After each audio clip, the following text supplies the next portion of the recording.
to the ultimate showdown, Holden versus Ford. We have two legendary machines up for grabs and our winner gets to choose which one they want to take home. That's right, people. Let me introduce you to the first contender, the HQ GTS.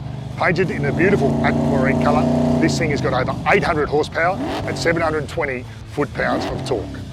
The power comes from a dart-blocked 540 big block Chev with AFR heads, and it's all managed by a Holly Sniper EFI system.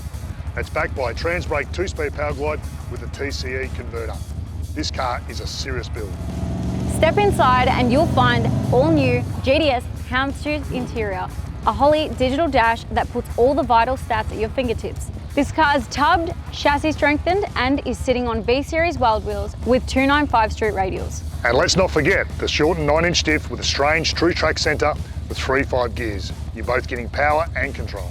Now going head to head with the Holden, we've got the XW GT Tribute in yellow orchid. This machine is pushing 700 horsepower thanks to the 440 cubic inch Windsor under the bonnet. With AFR heads, a Super Victor intake and an ICE ignition, this Ford is no slouch.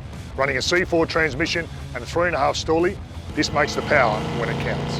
It's got a 9-inch with 3.7 diff gears, true track centre, a leaf spring rear end with Caltrax, and to top it off, it's sitting on V-Series wild wheels to give it that Pro Street look we all know and love. So which will it be?